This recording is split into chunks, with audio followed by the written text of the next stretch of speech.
So welcome everyone. It's so fantastic to have so many amazing women in business on the call today.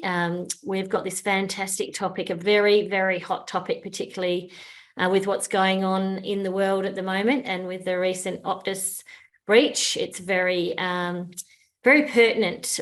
We planned this topic quite a while ago and we thought this is a really important area of knowledge sharing that we need to have within our community. So thanks for coming here for Cybersecurity Made Easy.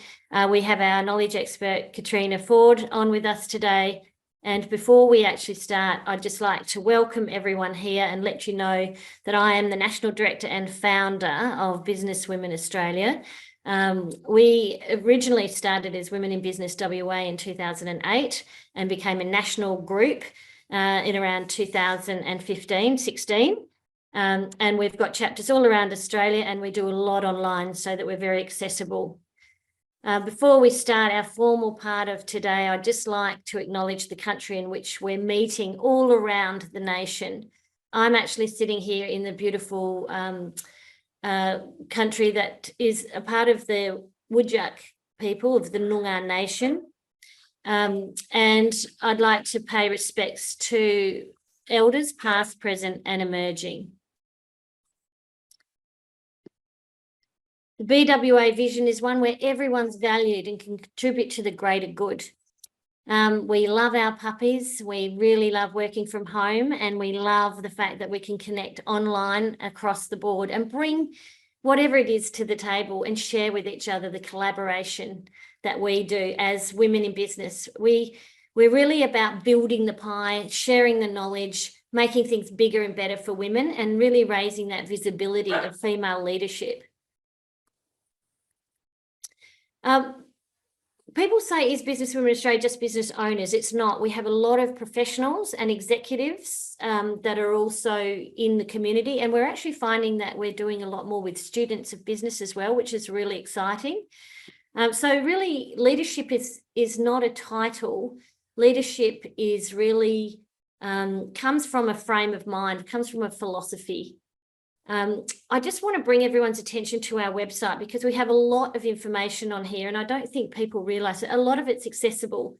So whether you're a member or you're thinking about getting involved in the community or you're just not quite ready yet, we still put a lot of resources out into the community so that everyone gets access to be able to tap into the knowledge and the expertise that's going to help them be successful.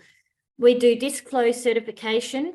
One of our key leaders is Jessica Schubert. She's our head of leadership development, and she's offered a brilliant opportunity for doing a self-paced course for disc flow accreditation. So anyone working with teams or wanting to add that to a part of their expertise within their organisation, or if they're a coach or consultant, I highly recommend you get certified as a disc flow trainer and learn how to use that. It really involves the emotional intelligence aspects of understanding yourself and the way you think and work and behave.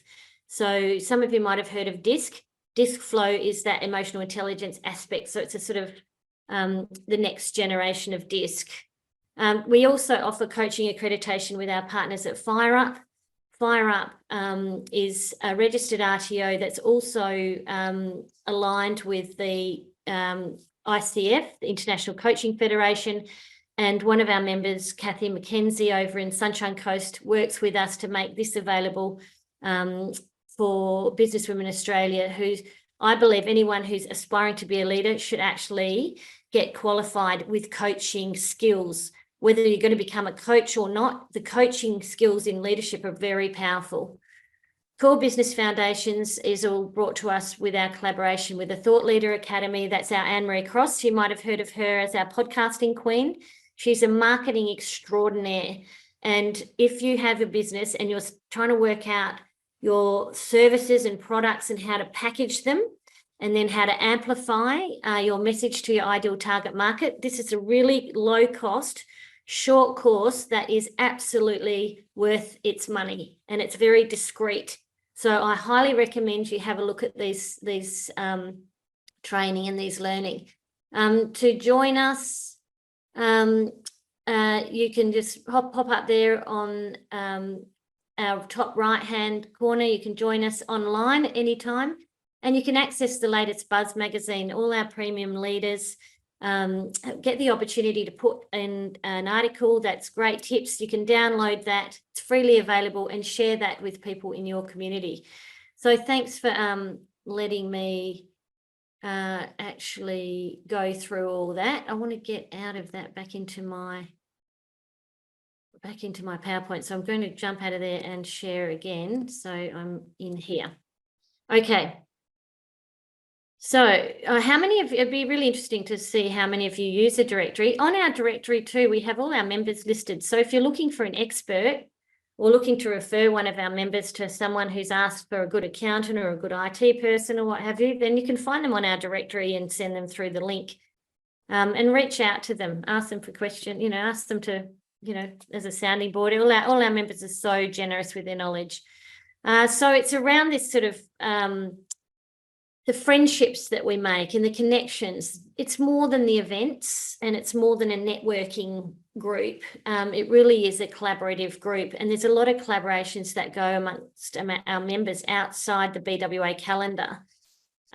We have a very fabulous LinkedIn group that's growing all the time. We get about 60 or 70 women wanting to join that group every week, and it's a great place for our members to actually promote what their thoughts are, their opportunities, their events outside BWA events. So any member can promote what they're all about in that group. Only our members can post.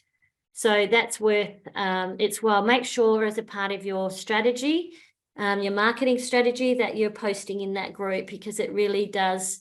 And if there's a really good one, I think once a month, we pick a great post and we share it out, so it pushes it out to every member as well, sort of our administrator's choice type thing. Our website is there, our company page on LinkedIn, please follow it. Please follow us on Facebook.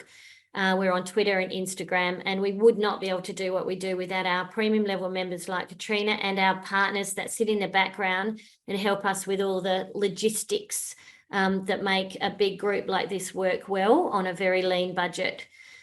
We break even generally most years. Other than that, as a major shareholder of this group and an angel investor, I am very committed to continuing to grow this as a social enterprise and keep providing these kind of opportunities for women. But saying that, I would really love for one day for it to be fully sustainable, so that it's not drawing on Hawkins family funding. I think my husband would love that, and I want to make him happy, and I want this to actually get to a point where it's surviving without me. I'm getting to the pointy end of my own career. So please think about who you can introduce to Businesswomen Australia who would be prepared to pay a membership, because it really is a fantastic social enterprise. It's a great group. And we're open to people who might be interested in becoming shareholders and carving out some of the future of it. If you've got any questions or ideas, Leanne is going to kill me for putting this up. I don't have another photo of her. So I should have taken a photo of Leanne, not in my back garden, but one at the fantastic event. She was wearing an Everly jacket and she just looked amazing. I should have taken a photo of her at the last print. But anyway, reach out to Leanne. She's gorgeous. She's very welcoming.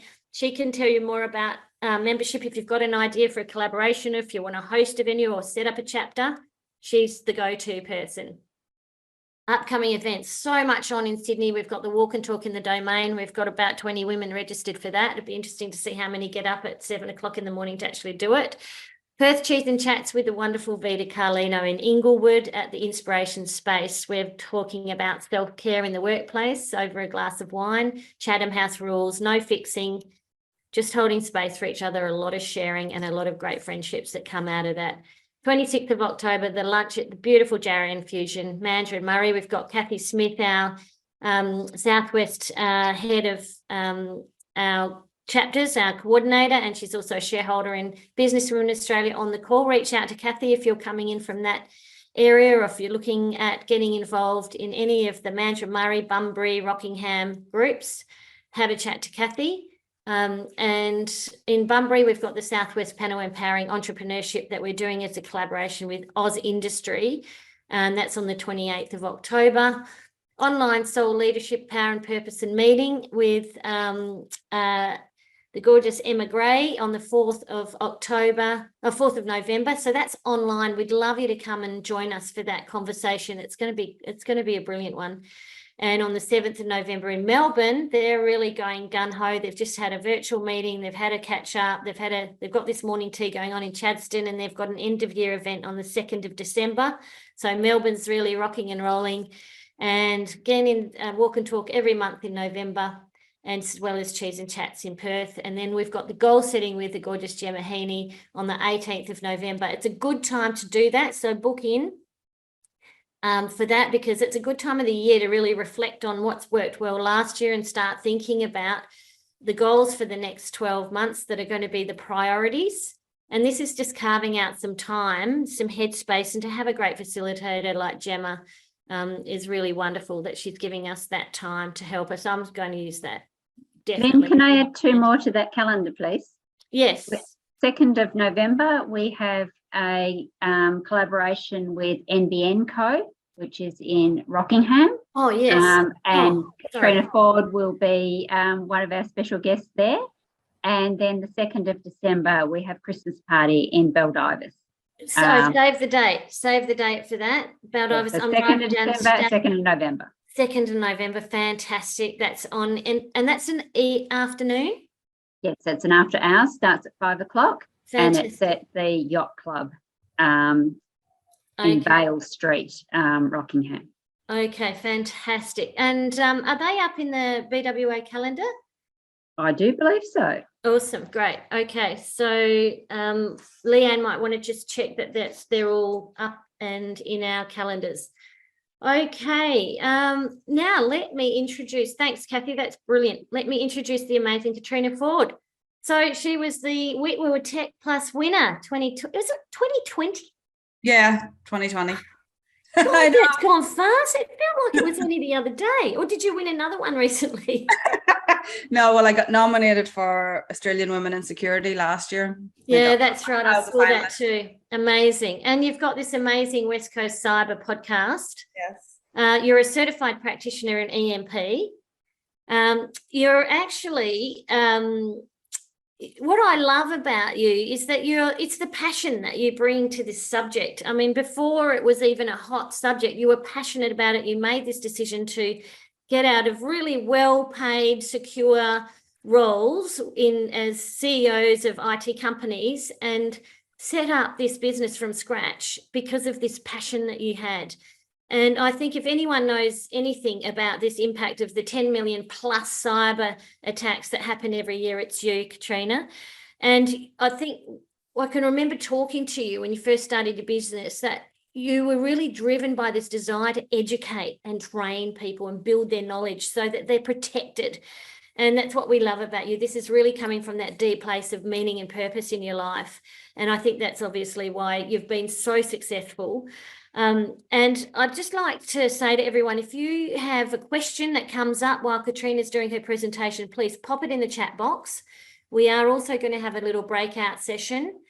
In that breakout session, the recording doesn't actually happen, so you can speak freely. Chatham House rules, obviously, hands up, everyone. We all agree what is said and shared stays in the room. But I will keep that recording on for this part for getting Caitriona's out there, because I know she's very, very excited about bringing her 20 years of IT experience to us and her particular knowledge about cyber risk and health. She does assessments with companies. She does training and workshops. She'll be very happy to be engaged by you to do a cybersecurity improvement roadmap, or if you want training or a keynote speaking for your group or in your, whether it's big or small, she's up for that, and she's a very confident speaker. So over to you, Caitriona. I will stop that sharing. Thanks, Lyn. And I suppose I'll just start off by saying a massive thank you for taking time out of your day to be here, because it is a scary topic, and so many business owners right now are brushing it under the carpet and are ignoring it. So thank you for making it an important topic and for giving up some of your Friday morning to be here. Also, a massive thank you to Businesswomen Australia I just love this group. I'd be so mad every time I miss, especially Vita's wine chat and cheese. It's so good. If you haven't been, go, because it's so much fun. And every time I leave, I feel so much lighter and so much more wisdom and experience. And it's just an awesome place to be. So thank you so much. I have some slides. When Lyn asked me to do this today, I was like, where do I go with this? Because it's such a huge topic. And I wanted to share with you what I think is important. So first of all, you're in the right place if your business is connected to the internet. And let's face it, all our businesses are connected to the internet. If you're concerned about protecting you and your clients' data, and I think after the Optus breach, that is high on everybody's list right now. It has just made it more front of mind, the risks that is there to any business. And I actually said this yesterday, I feel super sorry for the Optus security team right now. And this could happen to any security team. And I think that's what a lot of people are very quick to, judge and throw slander and say that they've done the wrong job. But being in an IT field, and hopefully after seeing this presentation today, it's very easy for an organization to make a mistake like that. Still, we don't know exactly how it's happened, but security is something that we all need to come together and not point fingers and not point blame, because it could happen to anybody. We don't know who's going to be next.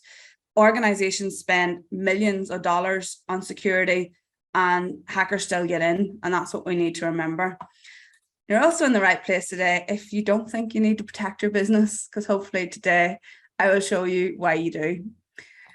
I always like to start most of my sessions with a reminder of how amazing technology is, because when we talk about cybersecurity, it's such a heavy and dark topic that some people go to that place where, well, let's go back to pen and paper. Why do we need technology? Why are we bringing all this risk into our lives? But we need to remember the amazing things that technology does for us in our personal lives and our businesses. We're all online this morning. Some of us are sitting at home, some of us are in offices all over the country, and we're able to connect. Without technology, we wouldn't be able to do this. So we need to remember what it's done. And I just like to remind people, because before we go into this topic, we need just remember everything that it does for us. So as Lyn said, I am very privileged and very honored to have won a Women in Technology WA, especially as I am not a WA native, but WA is definitely my home. Perth in particular has stolen my heart. I'm here 11 years now. And I suppose I came here on a 4-week holiday, to be honest, to be godmother. And I fell in love with Perth and the people and everything. And I phoned my mother and said, I'm not coming back. And I just turned 30. So I've just turned 41. And my mother was like, yeah, that's fine. Whatever you want to do. And I owned an IT company back in Ireland. I was 50% shareholder. And it was a huge decision, but I knew there was something more for me here. As soon as I got off that flight, I just felt this is home, and I couldn't understand why. I had to go to Bali and get my work and holiday visa because I couldn't work because I was here as a holiday visa. But 11 years later, I own my own business. I have won awards, and Perth has been such a beautiful place for me to flourish. I started my career 20 years ago in IT. So I started off very technical. I was an uber technical nerd. And most people look at me and go, how is that you? But it was. I just was really intrigued about how to design IT systems for businesses. So I used to go into a business, look at what their operations was, and design an IT system that would support them grow and automate and innovate into the future. And I love that. I love the hands-on technical in a server room, in the dark room, as people talk about it, being super geeky. But over, I suppose, the last 5 to 6 years, I've seen the huge impact that cybercrime is having on individuals and businesses and at a human level. And I suppose that's what I am super passionate about now. Most people, and hopefully after this presentation you'll see it as well, most people think of cybersecurity in terms of technical. They think about the technology side, but we forget to think about the people behind the technology. And that's what I'm super passionate about. So mostly the last 3 to 4 years, I've been running security awareness programs for corporates, and my passion is still with small businesses. I have to say, I'll never lose that passion. So I work with people like EOS, who Kelly on the call today, helping them support their customers and their small businesses. And I just love what I do. But I wanted to sort of start off by talking about Internet of Things. So the prediction is that by 2025, which is only a few years away, it's not far away, that there's going to be 75 billion devices online. That means 10 devices per person. And when I originally seen this stat a few months ago, I was like, 10 devices per person? That's a bit crazy, isn't it? But if you look at your home, look at how many devices you have in your home. Never mind your business, but in your home. I have I invested in one of those robot vacuum cleaners. It's connected to the internet. What does a vacuum cleaner need to be connected to the internet for? Do you know? But it's an entry point into my house from the outside world.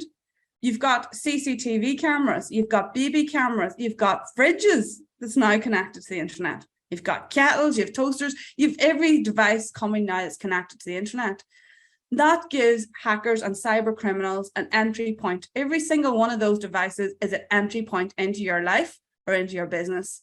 And that's why cybercrime is becoming such a big topic and why it's becoming such a big issue. Another one that you may have seen before, but I love this one, and this is the most up-to-date one. Every minute on the internet, look at the traffic that is happening every minute on the internet. So there's 231 million emails sent every minute. Imagine, that's huge. Huge. Snapchat, anybody use Snapchat? I have to admit, I do use it quite a lot to keep in touch with my family back at home. It's the only thing my mother can use. She is an absolute technophobe, but she can send a snap of her cleaning the cupboards at home and she'll send it to me to let me know what she's doing. But there's 2 million Snapchat sent every minute in the internet. 167 million TikTok videos watched every minute. And then what was the Facebook one? 44 million people every minute are streaming videos on Facebook. We are addicted to the internet. We are addicted to connecting to people. We are addicted to that hit, that dopamine hit that we get from our device when we open these apps and we scroll and scroll and scroll. And that's what hackers know. And this is the advantage that they have against us. We can blame big tech companies if you want, but we crave the connection. We crave the relationships that we build online. And that's what brings us back and back. So this is a slide that I love to share, because when I first seen this, I was like, this is the advantage these bloody hackers have against us. So take a wee moment and read this. Kelly has seen it before. Kathy has probably seen it before, but just take a wee moment and read it.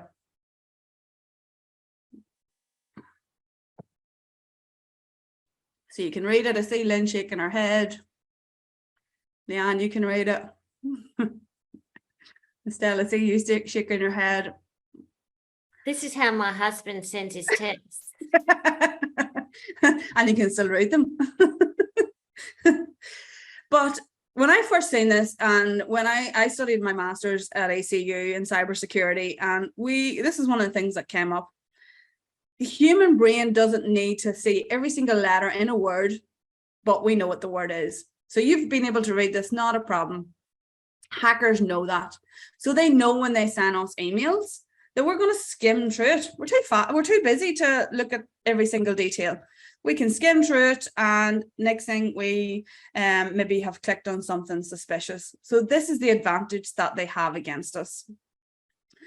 The other thing that they have against us is social engineering. So social engineering is basically what I call the art of manipulation.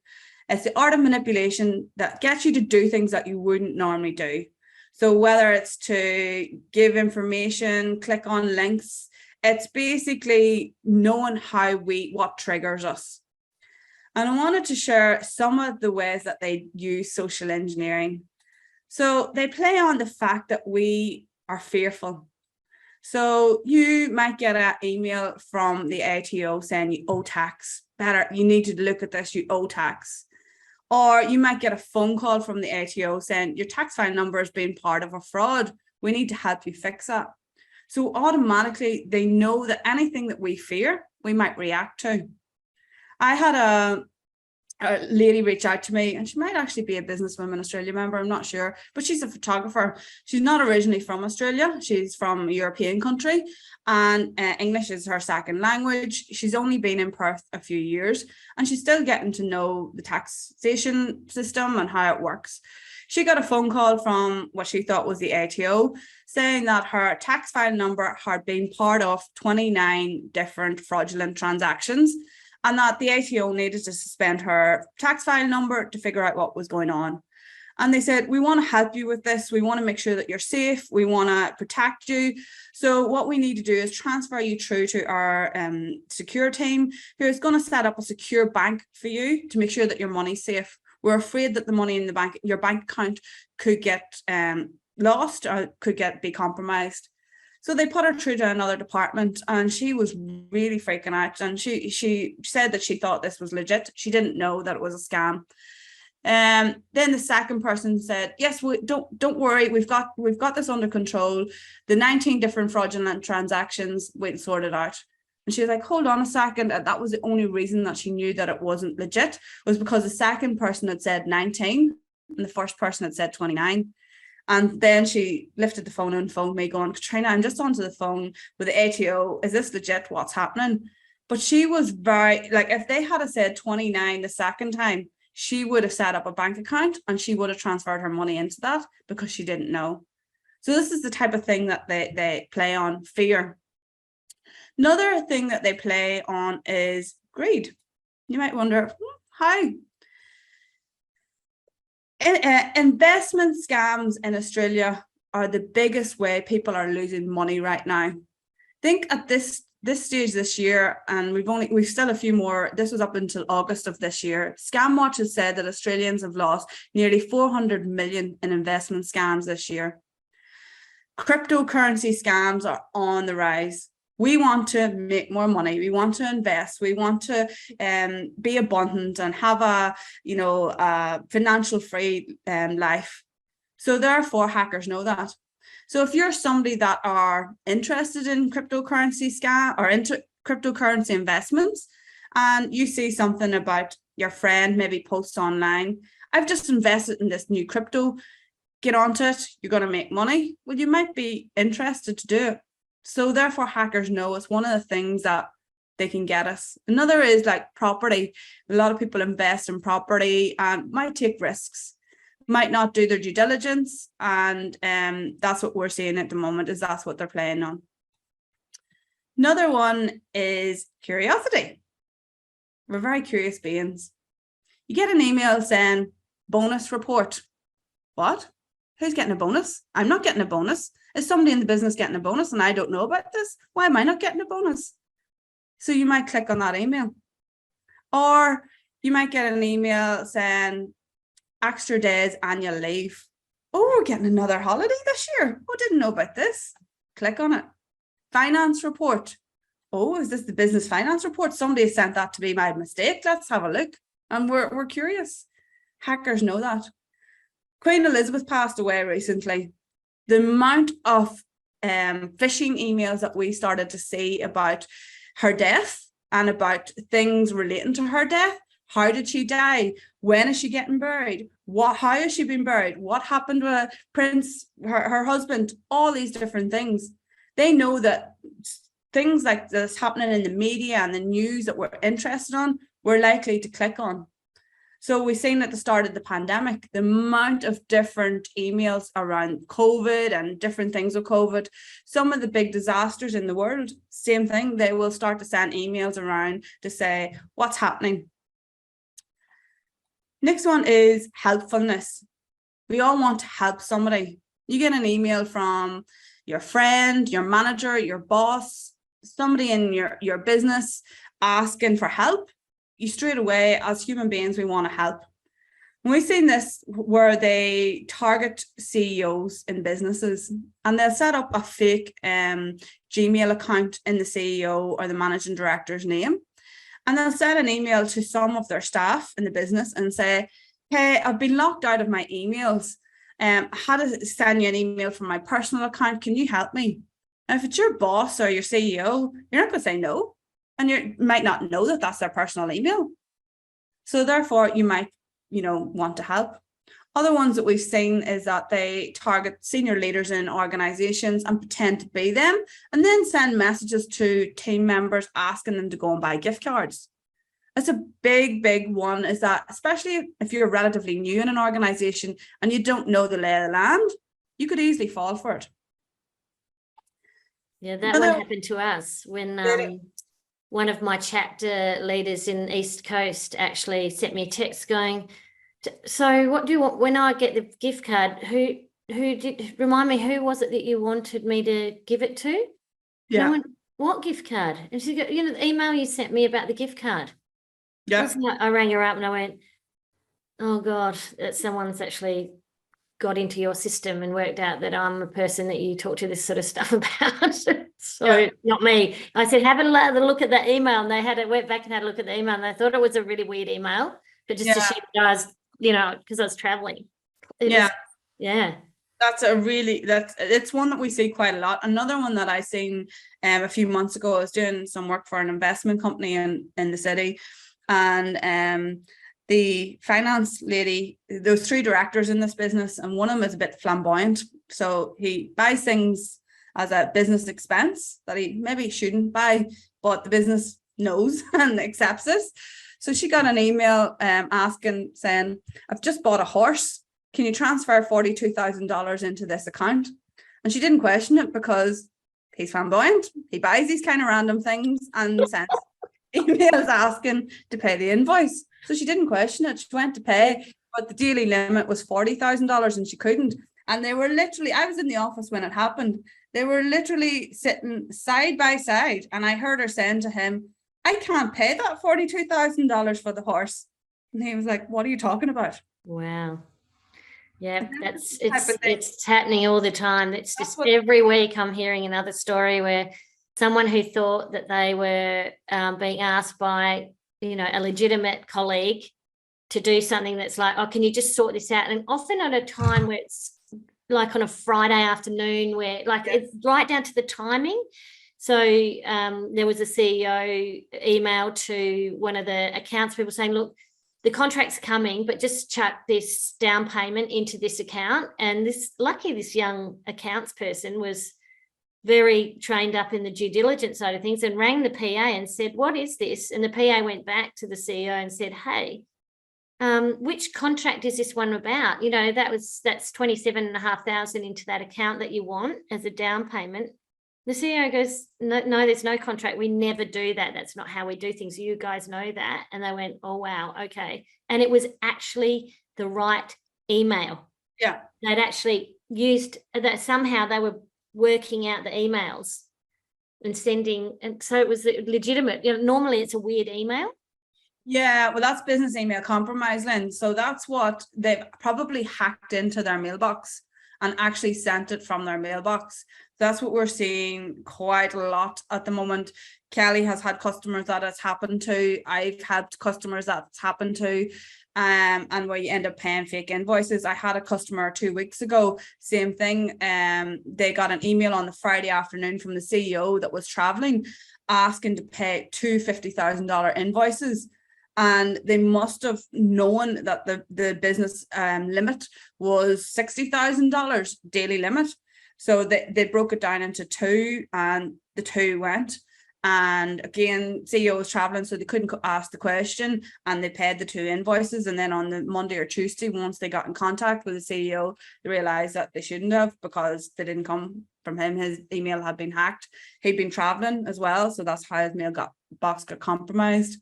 So would his email potentially have been travelled when he maybe jumped onto a public Wi-Fi doing something? Yeah, could have been, or most of them we're saying is that you might get it, say, an email pretending to be from Office 365 asking you to reset your password. You click on that link to reset your password, and it's a fake Office 365 landing page, and you don't know. You go to put in your old password and then 2 new ones, doesn't work. So you normally then just go about your day, but then you've given the hacker access to your mailbox. That's a very common, like that one's happening a lot. So that's why when we talk about this after we do the breakout rooms, I'm going to show what's the things we can do, the quick wins to fix these things. But multi-factor authentication is definitely one of them. Yeah. Good. And then as the last one is urgency. Urgency is things like you need to act now. You've got 24 hours or your mailbox is going to be disabled, or this one actually happened to me earlier this year. I was working on a project and there was a deadline for a Monday, and I knew I had to reply to an email on a Saturday afternoon, and I was waiting all day Saturday, and being a Saturday in this house, I'm cleaning, I'm cooking, doing the laundry, getting myself ready for the next week, and in the back of my mind, I was watching my phone for this email to come in that I knew I needed to reply to. Then I got an email and it said it was from Office 365, where my emails are hosted, saying, you have accessed your emails from James's iPhone. We are now going to suspend your account. Click here to verify it was you. My husband's called James and he owns an iPhone. I was like, what? What's he doing on my, what's he at? And I was blaming him. And then I realized, hold on a second, he hardly even knows how to access emails, never mind try and access mine. So I knew it was fake. And when I started to look at it, but you know, they definitely had gone and socially engineered me. They had looked at my social media, saying I was married to James. They took a good guess on a Saturday. I wasn't in my work environment, probably busy doing normal life things, and that I might click. And these are the types of tactics that they will use. So thankfully I didn't fall for that, but that's the type of thing that they will do. You need to act now, or they'll send you a document saying there's a DocuSign one going around at the moment, a document to sign, and you've got like so many hours to be able to sign this document, or access the document. So that's another one. But we all have our off days. We might have sleepless nights, end up looking for our keys in the morning for the car, and then realize they've been in the fridge all night, or go to work and we've had 2 different pairs of shoes on us, our cardigan or our jumpers on inside out. It happens. We're all humans. We all are living busy lives. Kids might be up at night and you've had a sleepless night. You just are not thinking about what you're doing.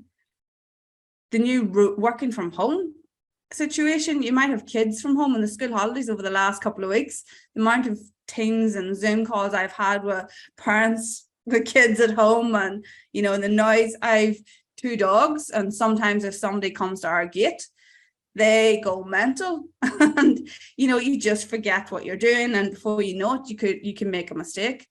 And hackers know that. They know that we live in a distracted world and we're not always thinking about what we're doing, and therefore we can easily make a mistake.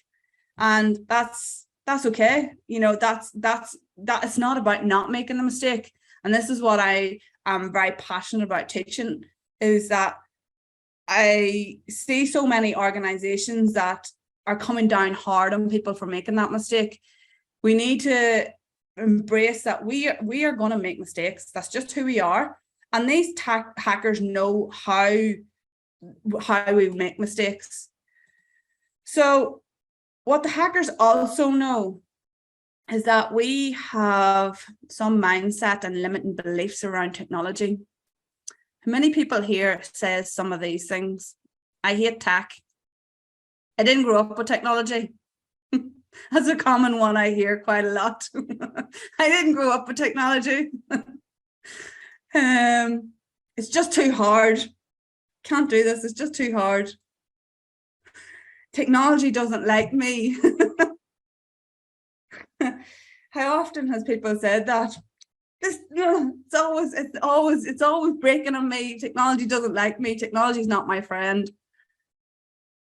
Another one I often hear is, I hate passwords. Why do we have to have so many passwords? Lynn, I sort of think these might have all been coming from you. Or, I didn't get into business to do tech. How many people, the amount of times, if I had $1 for every time I've heard a business person say this about technology, and it's part of our business. Technology is the core of our business, and we have to embrace it. We have to get over these limiting beliefs that we have around technology. Other things that we often, that the hackers also know that people say is, my business is in the cloud, so I am safe. I had somebody say this to me the other day. I've been speaking to this company. They have 120 staff and they're in real estate, and their office, or their general manager, really wants them to do security awareness training. But the business owner is saying, no, we've moved everything to the cloud, so we're safe. We don't need to do security awareness training. Everything's in the cloud. And that is one of the most common things that I hear people say as to why they're not doing anything. Another one is, my IT company looks after it, so I don't need to do anything. I hosted a roundtable discussion for 15 CEO and business owners probably about a month ago, and it was part of their personal development day, or professional development day, I should say. And I give them the exercise of what ransomware looks like. So if you come into your business tomorrow morning and you're hit with ransomware, so ransomware is basically where they encrypt all your files and they ask you to pay a large sum of money to get your files back. If you don't have backups, then you have to pay the money. You don't always get them back, and it's a huge problem. So I run this exercise, and I asked the 15 people, go and take 5 minutes and tell me how you would deal with this. What's your response plan if this was your business tomorrow morning? Every single one of them said to me, it's not my problem, it's my IT company's problem. They have to fix it. Look at Optus, whose name is all over the online world right now. The CEO. It's her that's been in tears. And this is what business owners need to realize.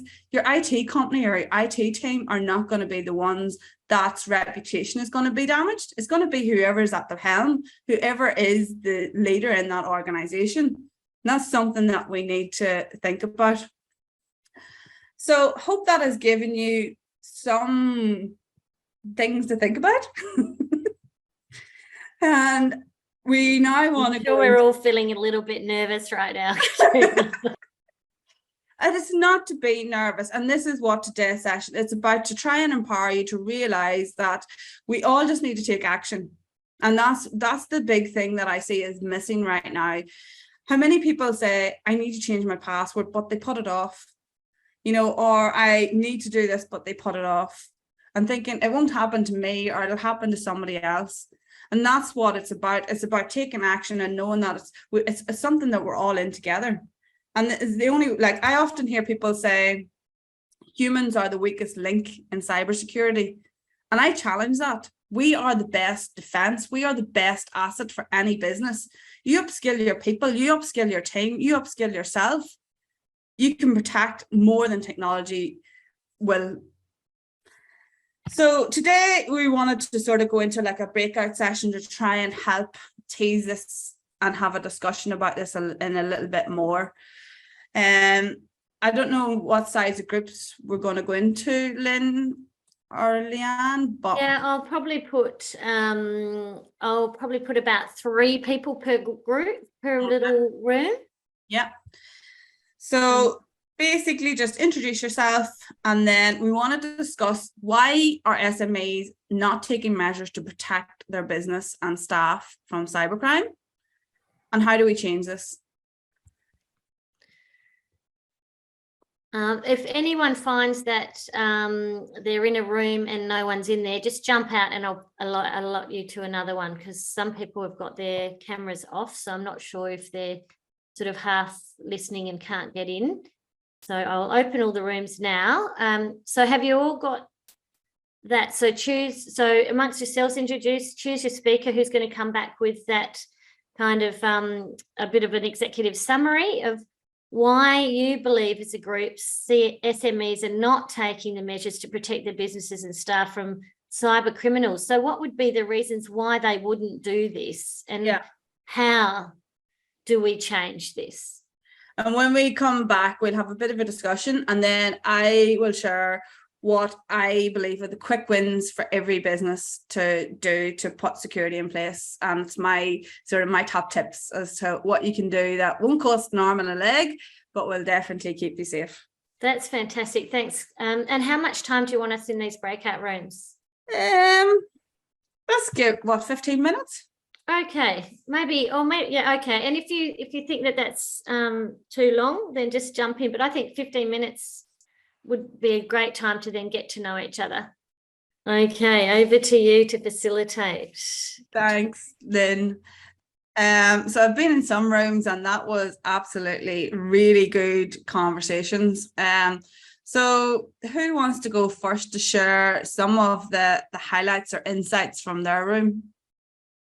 Go, Kelly, and then Kathy, you can go next.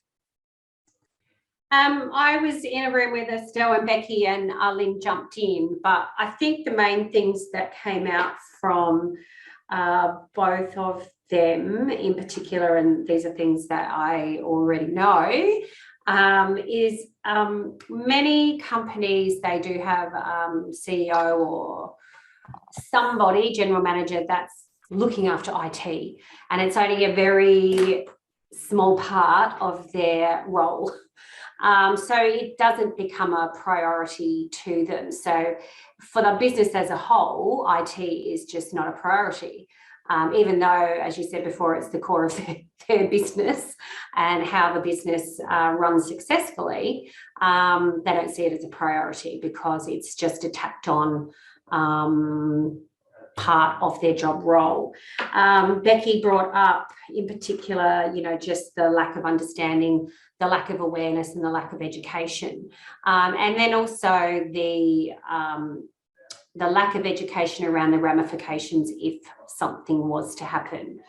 So, so I suppose the things that need to change are why people aren't taking action is somehow we need to make it a priority for people, and as I said to the ladies, if we were to go into all of these companies and turn off their IT, okay, turning off your technology, let's see how well the business runs. And of course, we all know that it's not going to be a great day at that business. So, somehow we need to, obviously, with the changes, we need to make IT a priority within their business, and we need to educate more about how to make the changes and how easy they can be, and just get that awareness out there. So that's what our room came up with. Love that. They're really good points, and I think I would love to go into some businesses and turn their IT off for a day to see how they'd react. Now see if it's a priority. I might put a rocket up them to take action. But and what came to mind there for me is being in the cybersecurity industry, and Kelly, you'll have seen it as well. We see the other side. We see when it happens, the stress that's in that organization, and how it's not a place you want to be. You don't want to be that person that's clicked on that link on the email that has brought the organization down for a day. And that's what business owners, I now call it, it's a duty of care for businesses to educate their staff. I definitely feel that from a mental health perspective alone, we need to take care of our staff by educating them. So love those points. Okay, Kathy, I think you were next. Yes, speaking of great IT, my internet just dropped out in the middle of that. So just as you like it. So we spoke about a lot of the same things, Naomi and I, about education and making sure that somebody was responsible in the business to be the champion, so that you could do that. And then we talked about some ways to mitigate it. And one of the things we talked about was just slowing down and actually reading the content of emails, because quite often when you hover over the email address, it might have an S on the end, or it might be an L instead of an I, all those kinds of things. So making sure that you are aware of that. Having really strong passwords, so 16 characters or more, so that does take them a long time. See, Caitriona, we've been listening. Making sure that, it is strong. We talked a bit about password protectors and whether they were a good idea or not. So I'm sure you'll cover that as well, Caitriona. And just making sure that we are responsible. I got one during the week for eTag, which is the toll system over East. Here in WA, we don't have toll, so it was a no-brainer. But I was with a lady from Brisbane, and she said she would have clicked on it because there's massive fines in Brisbane if you don't have your e-tags working properly and they can't take the toll. And that's exactly what the text said, that your e-tag's down. If you don't correct it straight away, we're going to fine you. So, and that was a text message. Yeah. We just need to be very, very careful. My cousin actually fell for that one. She was living in Sydney and she actually paid into a fake account. So yeah, that e-tag one's huge. Who wants to go next? I'm happy to. So I was speaking with Julie and Dax, and we spoke. I'm Vicky, by the way, from Charlie's Foundation here in Perth. We spoke very much like what everybody else has been talking about so far. But one of the things we did touch on at the end was also about normalising the conversation when mistakes happen and not shaming people. And I think because there's a lot of fear, the reason I think a lot of us don't do anything in this space is because we don't know what to do. We're scared of what to do. We're scared of the cost, all of those sorts of things. So then if we make people feel shame when they're actually admitting a mistake, and, you know, the media portrays this, I think, exceptionally well, as they always do. But we want our staff in particular to know that if they make a mistake, let's just chat about it. Let's work out what steps we've got to do to mitigate this and work against it.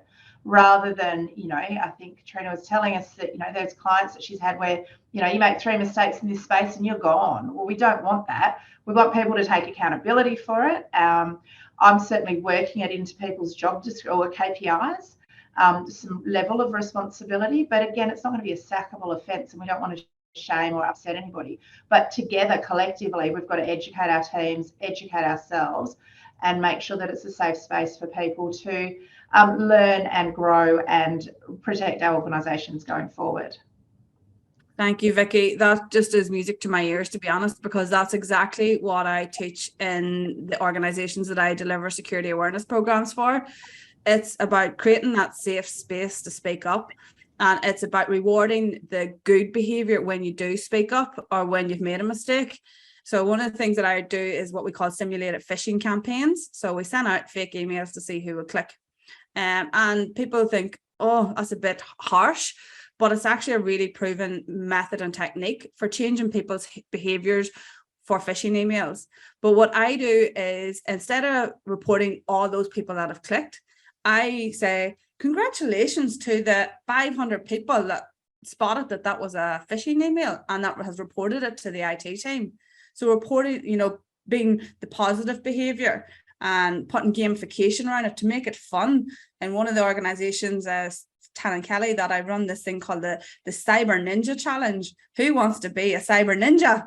And I promoted a little piece of Lego, and that we run a game around. We would release the most difficult phishing templates, and anybody that reported all of them would go into a draw to win this piece of Lego. And it was the talk of the office. It was fun. Everybody wanted to be the ninja. Everybody wanted to win the Lego. And it created a real positive culture around it instead of a negative culture. And that's what we need to see the change in the industry. So has anybody left, or has everybody gone? Has everybody spoke? Has every room spoke? I think we have. Alana's speaking for our group. I'm a dobber. Here we go. That's fine, Lyn. I was in with Leanne. Lyn also had the pleasure of having Caitriona in there with us. I suppose we talked a lot about, the size of companies and their internal risk management procedures and how they manage companies, IT and risk. So I think it starts from the individual, and I think right back from at home, with our kids. So it's we live in a retrospective environment. So we're all sort of coming, and it's an emerging risk. And so we need to educate our young kids.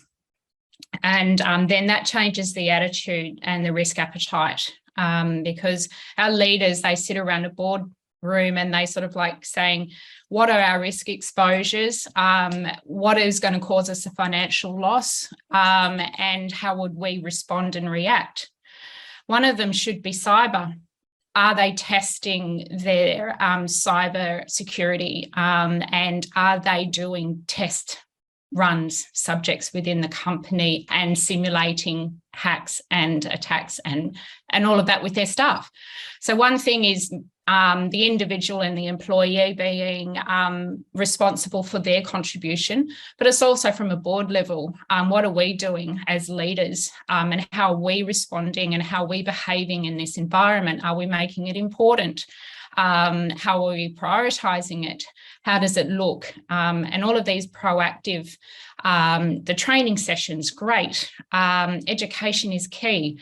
So when we're, sort of working with environments, in the business, it's sort of not our financial loss, but it could be, from an individual perspective. So I think in regards to how can we change it, sometimes it's got to come from the top. It's sort of got to come from the leaders, and they've got to, instigate change. Because a reactive society is sitting there and you're sitting ducks, to be honest. And I sell cybersecurity insurance.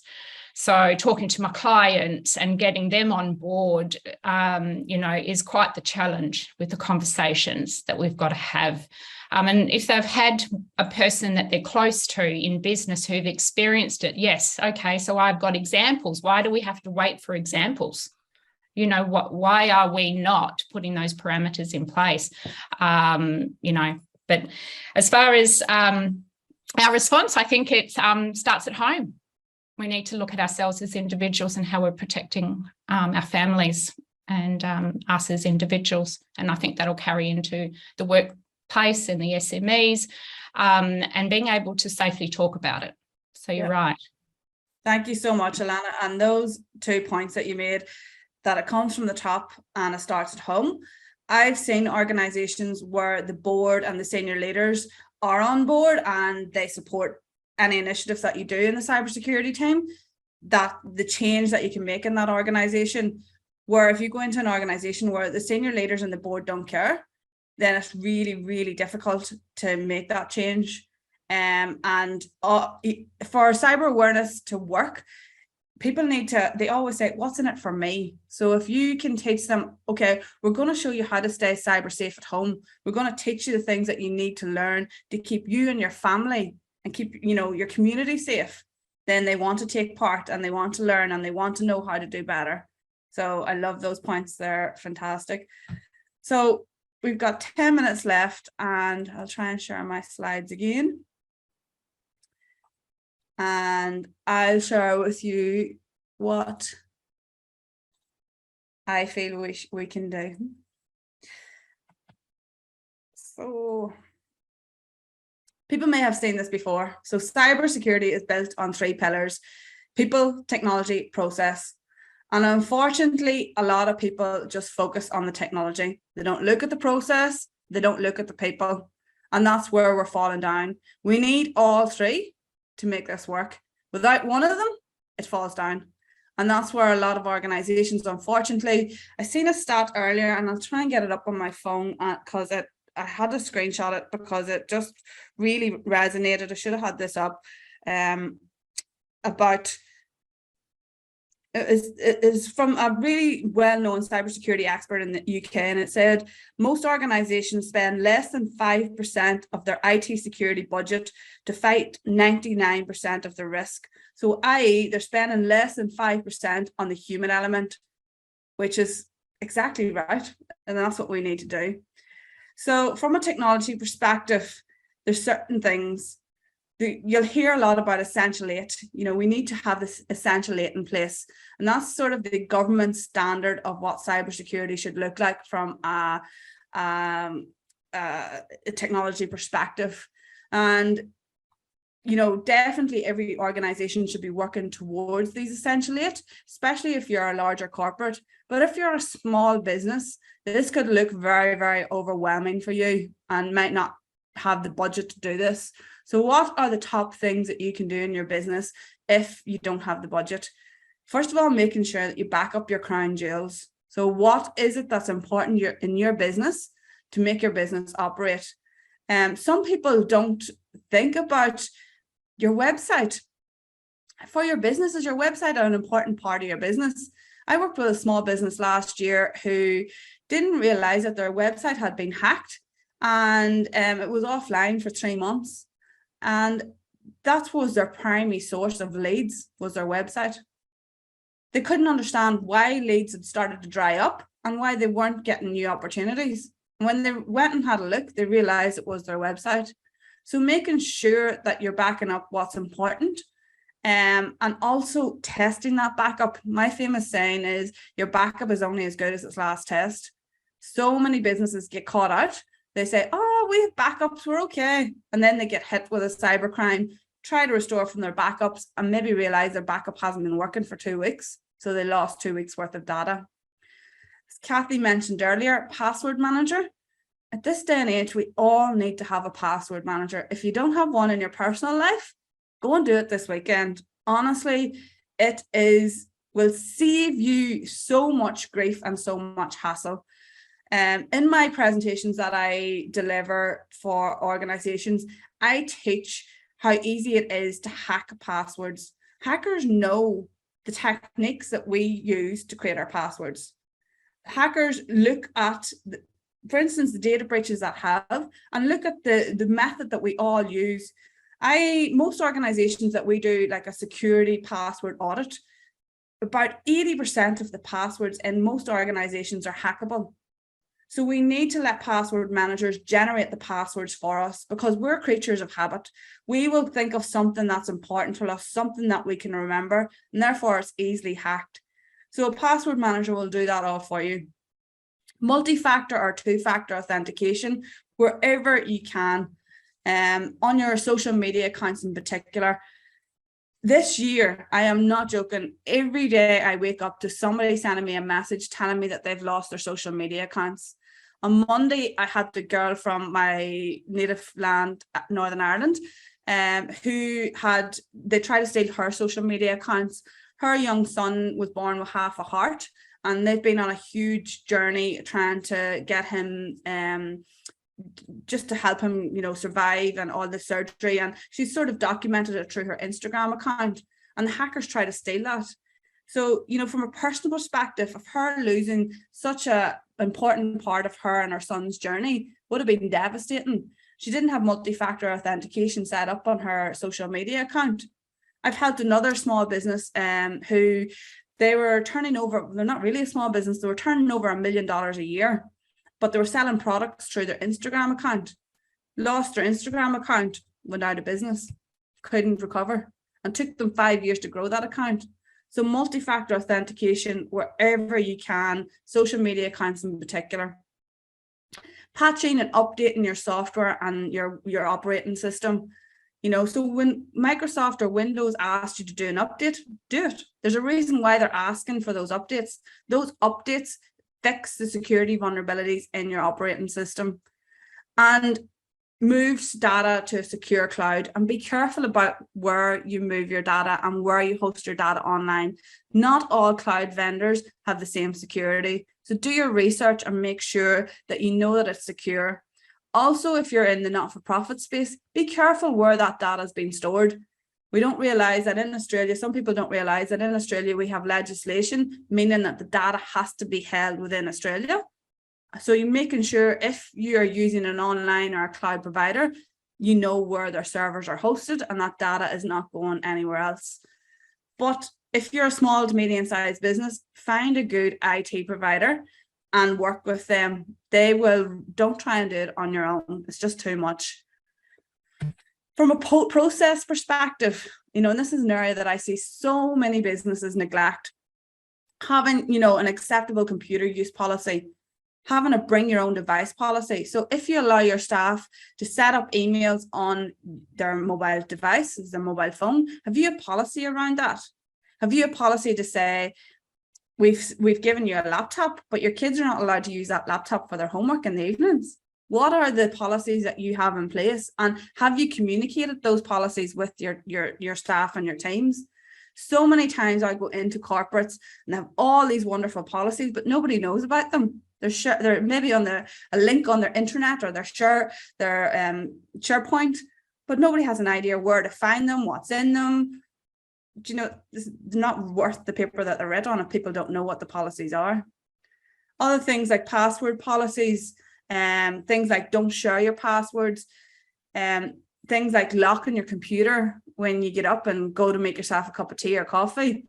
The amount of organizations and corporates that I go into that computers are just left open everywhere.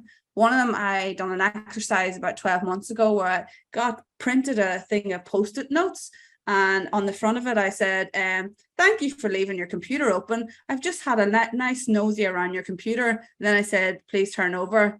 Only joking, it's Caitriona here, but this is what hackers could do. And it started to teach people to lock their computer. Around your financial controls. Yes, I'm a bit naughty, Lynn. Around your financial controls, have you processes in place around who approves invoices, how much are approved, things like that? And then the final one is people. And this is the one that most businesses are really neglecting. Think about the unspoken norms within your organization. Is it okay to write your password on the Post-it note because the boss does it? Is it okay that we leave our computers unlocked? What is the unspoken norms that are causing security problems within your business? Ongoing training is really important. Regular discussions, bringing it up in your team meetings, reminding them about the security risks that you have. And as we highlighted in one of the discussions with Alana earlier, and Vicky, sorry, it was making it a safe place to talk about the mistakes and holding your hand up to say, I've made a mistake, I need help. In cybersecurity, we are all going to at some point make that mistake. It's just inevitable, but it's knowing the actions to take when it happens. Does most of your staff or your people know if you've clicked on a link and you think there's something on your computer to turn it off or disconnect it from the internet? That can stop 99% of the hackers in their tracks. Once you disconnect your computer from the internet, they can't do anything. You've stopped them. So does your staff know to do that? Do they know to turn their mobile device off? Those basic things that can prevent an organization from going down. One of the things that I say, awareness alone will not change behaviors. We know that we should change our passwords, but we don't do it. Why do we not do it? So we need to take action. One of the things that I wanted to sort of leave you with is that for small businesses, there is a tax incentive this year that a lot of people don't know about. So you need to chat to your accountants about this. If your annual turnover is less than 50 million, then you can get a tax incentive for all these different things: cloud migrations, e-invoicing, accounting software, web design, and staff training as well. So if you're not across that, definitely speak to your accountant. It was for the last financial year and this financial year as well. And this is my final thought. There's a 1 in 55 chance of you having a car accident, but the odds there's a 1 in 4 chance of you having a cyber attack. We all protect our cars and get car insurances, but how many of us take out cyber insurance or protect ourselves from a cyber attack? So when I seen that, I just was like, yeah, we need to take action. Has anybody any questions? I know we're probably on time, but happy to hang around and answer any questions. Maybe pop your hand up if you can. Becky's got the same question as I have written down. What's your password manager recommendation? Any good ones out there? Look, I use LastPass, and I know it's a bit of a controversial topic right now because they've had a data breach, but LastPass is the perfect example of how to do it right. They came out and were very transparent about what happened. They had their comms in place, so they obviously knew how to speak to the media and how to advise their customers on what was breached, and it basically was their source code. When I went to study my master's, one of my project research pieces was around passwords and password managers, and LastPass actually do put a lot into their security. So it's the one that I use. There's other ones out there. There's Keeper, OnePass, loads of different ones. One thing I will say about password manager, especially in your personal life, don't use the free version. There's a famous saying, if the product is free, then you're normally the product. Yeah, totally. No such thing as a free lunch. No. Boards, for those of you that are on boards and on committees in the community, make sure that you bring to the attention of the board the importance of this. Some board training, if you want that, reach out to Caitriona. Caitriona, can you put your email into the chat box? Yep. And Leanne will send out a thank you for attending with a link to your directory listing as well. But I think, you've covered so much in this, and I think one other question I did have for you is do many organisations, after you've done that training with the phishing exercises and the corporate ninjas, do they engage you to do some spot checks that no one knows about throughout the year, so that you can get an idea of keeping that sort of everyone on alert outside the training? Yeah, and most of the corporates do like a 12-month security awareness program, where you educate, train, fish, and you sort of keep going around in that circle. So over the space of the 12 months, we will do random phishing. Thanks, Julie. Thanks, Kathy. We will do random phishing tests. We will do things also called spear phishing. So we'll target certain teams. Believe it or not, most of the organizations that I do that on, the IT team are the ones that click the most. Oh, I love hearing that. Yeah. They don't like me for doing it. But Kelly has a story about that, but we'll leave that for another day. That sounds great. I did tell my breakout group that I was also caught on our internal phishing. But the one thing that I was going to say too with these ongoing, so for the clients that we do the phishing campaigns for, it's a 12-month contract, which includes the training. But the one thing that we also put on there is what's the button called? Actually, I've got the fish alert button. Fish alert button. Sorry, I've got one, so I should know. So if you get an email that comes in that you're not sure of, you push the fish alert button, and that pushes the email through to be reviewed. With our clients, it comes through to our team, our support desk, and they review it, and they will come back to the user and let them know whether you're all good to go or well done for bringing that to our attention. So yeah, so I was caught straight up, and that comes back to what Kathy was saying about slowing down. I was rushing. I in fact knew that at some point I was going to receive a email, and I got it and I clicked on it, and I had to do training. So it's easy. And if there's a lesson for all of us, right? If it can happen to you, it can happen to me, for sure. It can happen to anyone. That's the slow down. And in the world we live in, when we talk about slowing down, that's one of the hardest things to do. Yeah. And Becky's got a hand up. Becky, what's on your mind? Yeah, I've got about 4 questions. Is that all right? Or do you want me that's fine. If people offline? have to leave, please, but we'll keep the recording going, because I think it's definitely worth it if people want to do a catch up. But I know we are due to finish at 12. It's very unusual for us to go over time, but I think this is such an important session. So go ahead, Becky. Okay, so I think the first one I've kind of answered myself, and I had a niggling in the back of my mind that it wasn't good practice. So just want to confirm all my passwords are in Outlook notes. So I'm going to go and do LastPass this afternoon, because I'm assuming that's not good practice. Yeah, and just on that as well, Becky, saving your passwords in your browser, like Google Chrome. Well, that was my next question. No. Okay, so all my online passwords are in Chrome. Please go and change that. Okay, I'll do that then. Oh, I'm so glad. Right, okay, good. I did used to have subscribed to McAfee, however you pronounce it, on my device, my work device, and all the home devices. I got advice from an IT guy a few months ago to not use it and just rely on the default Windows Defender, because it slows the machine down too much. What's your thoughts on that? Look, Windows Defender in a home situation is definitely okay. Windows have come a long road in terms of the automation and the AI that they have in Windows Defender. But if you're in a corporate or a business setting, I really would recommend investing in a proper endpoint detection, so that because in a corporate and business, Windows Defender is not enough. But if my business is just me, I don't have any staff, I'm just a small consultancy, so would that be all right with just Defender? Or it depends again what type of client data that you're working on. But saying that, I had a client recently who was working on a government contract, and she had antivirus software on her computer, and she clicked on a link and it was a malicious link.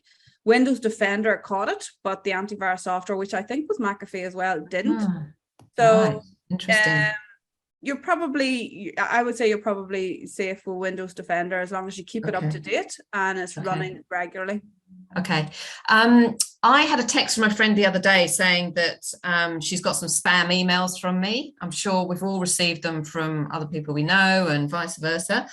Historically, I've been quite blasé about those. Should we be blasé, or is that a big red flag that someone is trying to hack our accounts? It depends on what the spam emails look like. So if they are actually trying to spoof your email address, no, it's not. It's like they're sending emails to my friends saying, oh, click on here for the new latest photos, and it's in like a single text sentence. So it's obvious spam when it's received. Yeah, then it probably is your name has come up maybe on the dark web, or they do a thing called web scraping, where they go and look at social media accounts and look. You see, the dark web, we're all on it, whether you like to believe it or not. Every single person that uses the internet has a Facebook account, a LinkedIn account. We're on the dark web, so it's nothing to be fearful of. It's part of life now. But it's about making sure that we don't continue to use the passwords that are on the dark web. And there's a website called Have I Been Pwned? I'll put it into the chat. It shows you what data breaches you've been part of, and then you know that you need to go and change those passwords and not use them anywhere else. So I'll just put that into the chat here now for you too. Can I just say something, sorry, quickly, what you said before, Becky, about the LastPass. It can be a bit overwhelming to start with, because you'll realise you have a lot of passwords that you need to get in. But my suggestion would be, is the way I did it, to start with the most crucial ones, and then each day, each week, keep moving them over. And keep updating them and putting the LastPass. And in the end, you'll just end up with one password to remember, and that's your LastPass. So don't try and do it today. Just start today and then keep it up, and then gradually take them all over. Otherwise, you'll find it overwhelming and you won't do it. Okay. Thank you. Will do. Okay. Well, yeah, I've hogged you enough, so someone else can ask a question. Okay. All right, reach out at any stage, Becky, if you've got other questions. Happy to take this offline if you want. Oh, thanks for that. Awesome. Happy to do that. Great, thank you. Okay, any other questions before we finish up? Just like to then say thank you so much, Caitriona. This time that we spend with you is always so valuable, and your upbeat, enthusiastic and humorous approach to this, it actually makes it less scary and really helps us absorb the information. So thank you for this great gift that you bring to us. Note to self, Leanne, next time we have Caitriona on, let's make it a 2-hour session, so we've got plenty of time to really get in and have the Q&A. We'll bring you back in again next year. And we, of course, have got you on the podcast for those of you who want to have a listen to Caitriona's podcast with our podcasting queen. That's all inside our resources on the website, freely available for you to have a listen. A whole lot of other things that you talked about with Anne-Marie, so interesting as well. And your own podcast, make sure that you subscribe to Caitriona's podcast. Do you want to put the link into the chat box for that as well? We'll put our podcast link and your podcast links in there. Yep. And of course, if anyone wants to join as a member or rejoin, if they used to be a member and want to come back, that'd be great. We've got so much on. We'd love to see more of you. And if you've got ideas for topics and things that are burning issues keeping you up at night, let us know, because we're developing the program for Q1 for 2023 already. And we're very excited to be saying that we've got some fabulous, amazing knowledge experts joining us early next year for some more learning and great growth and opportunities. So we want to hear what you guys want to learn about. So we make it all accessible and reasonable cost, and it gives you an insight into where you might be able to go within your own organisations so that you're really protected, safe, secure and successful. So thank you, everyone.